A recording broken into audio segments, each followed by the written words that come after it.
May the peace of the Lord be with you. I pray that you will be filled with God's grace and blessings by listening and reading the Bible every day. I am Pastor 종선채. We are listening and reading the Bible according to the reading plan proposed by the Revised Common Lectionary. This year's reading plan is by year C. Today is June the 16th, Thursday after Trinity Sunday. Today's readings are Psalm chapter 42 and 43, Genesis chapter 24 verses 1 to 21, Romans chapter 2 verses 17 to 29, and from the Gospel of Luke chapter 8 verses 26 to 39. This is today's psalm. As the deer pants for streams of water, so my soul pants for you, O God. My soul thirsts for God, for the living God. When can I go and meet with God? My tears have been my food day and night, while men say to me all day long, "Where is your God?" These things I remember as I pour out my soul, how I used to go with the multitude, leading the procession to the house of God, with shouts of joy and thanksgiving among the festive throng. Why are you downcast, O my soul? Why so disturbed within me? Put your hope in God, for I will yet praise him, my Savior and my God. My soul is downcast within me. Therefore I will remember you from the land of the Jordan, the heights of Hermon, from Mount Mizar.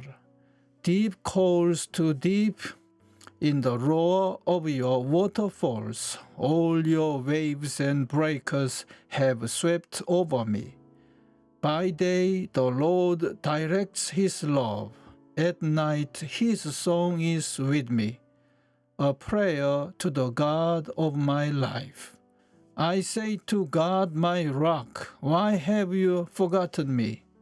Why must I go about mourning, oppressed by the enemy?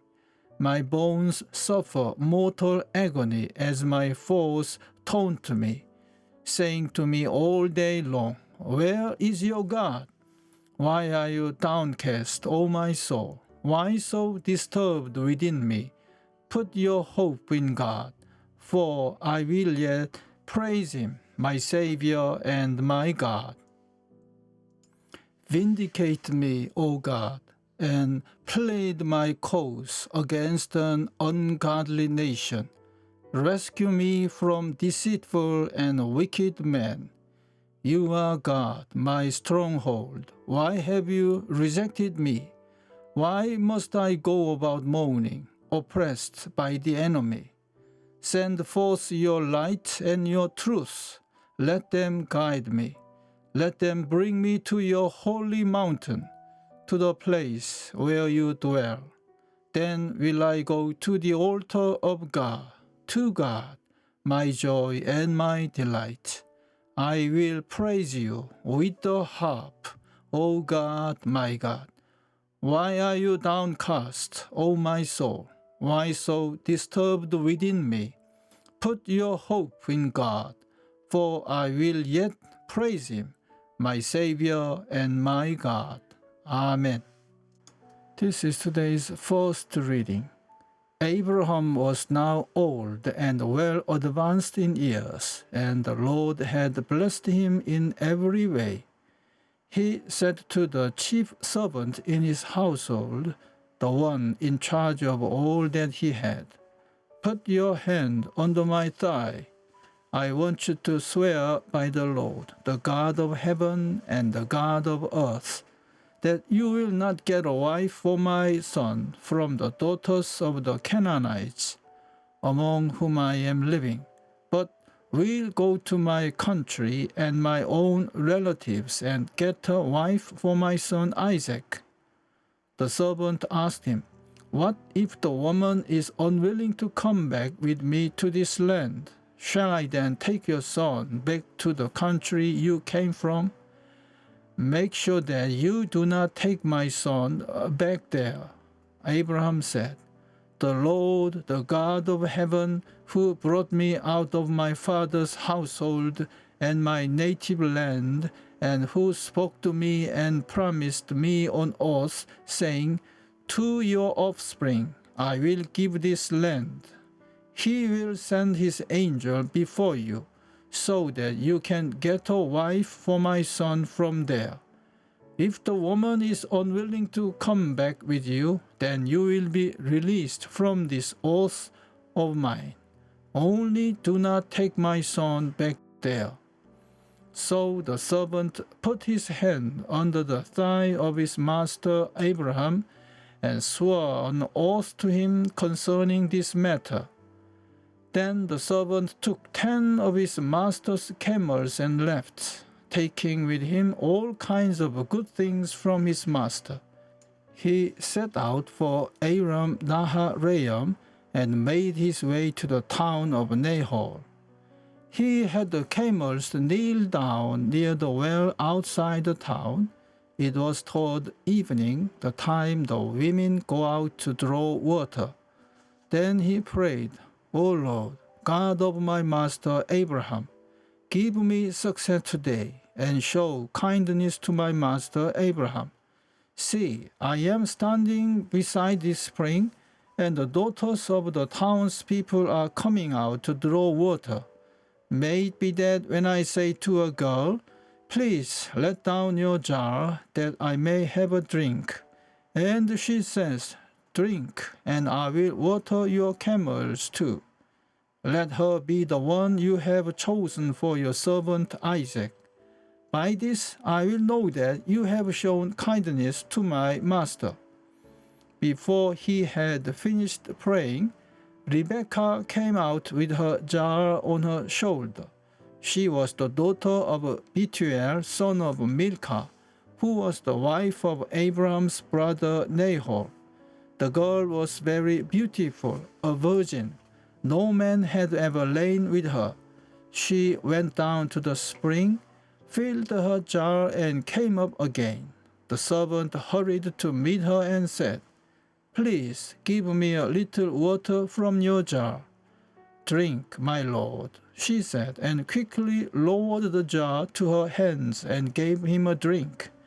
After she had given him a drink, she said, I will draw water for your camels too until they have finished drinking. So she quickly emptied her jar into the trough, ran back to the well to draw more water, and drew enough for all his camels. Without saying a word, the man watched her closely to learn whether or not the Lord had made his journey successful. Amen.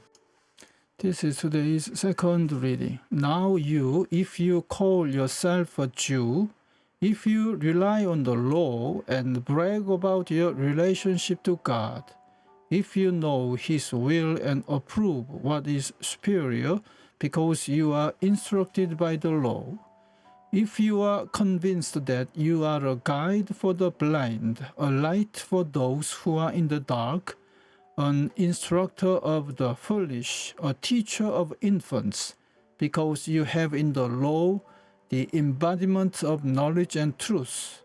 You, then, who teach others, do you not teach yourself? You who preach against stealing, do you steal? You who say that people should not commit adultery, do you commit adultery? You who abhor idols, do you rob temples? You who brag about the law, do you dishonor God by breaking the law? As it is written, God's name is blasphemed among the Gentiles because of you. Circumcision has value if you observe the law, but if you break the law, you have become as though you had not been circumcised. If those who are not circumcised keep the law's requirements, will they not be regarded as though they are circumcised? The one who is not circumcised physically and yet obeys the law will condemn you, who, even though you have the written code and circumcision, are a lawbreaker. A man is not a Jew if he is only one outwardly, nor is circumcision merely outward and physical. No, a man is a Jew if he is one inwardly, and circumcision is circumcision of the heart, by the Spirit, not by the written code. Such a man's praise is not from men, but from God. Amen. This is this week's Gospel reading. They sailed to the region of the Gerasenes, which is across the lake from Galilee. When Jesus stepped ashore, he was met by a demon-possessed man from the town. For a long time, this man had not worn clothes or lived in a house, but had lived in the tombs. When he saw Jesus, he cried out and fell at his feet, shouting at the top of his voice, "What do you want with me, Jesus, Son of the Most High God? I beg you, don't torture me." For Jesus had commanded the evil spirit to come out of the man. Many times it had seized him, and though he was chained hand and foot and kept under guard, he had broken his chains and had been driven by the demon into solitary places. Jesus asked him, "What is your name?" "Legion," he replied, because many demons had gone into him.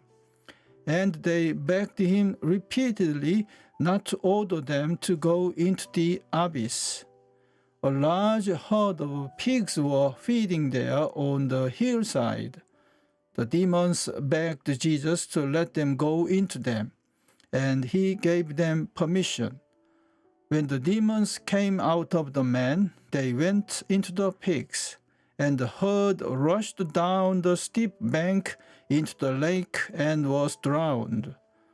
When those tending the pigs saw what had happened, they ran off and reported this in the town and countryside. And the people went out to see what had happened. When they came to Jesus, they found the man from whom the demons had gone out, sitting at Jesus' feet, dressed and in his right mind, and they were afraid. Those who had seen it told the people how the demon-possessed man had been cured. Then all the people of the region of the Gerasenes asked Jesus to leave them, because they were overcome with fear. So he got into the boat and left. The man from whom the demons had gone out begged to go with him, but Jesus sent him away, saying, "Return home and tell how much God has done for you." So the man went away and told all over town how much Jesus had done for him. Amen. This is the word of God for today. Thanks be to God. The Lord bless you and keep you. The Lord make his face shine upon you and be gracious to you. The Lord turn his face towards you and give you peace. Amen.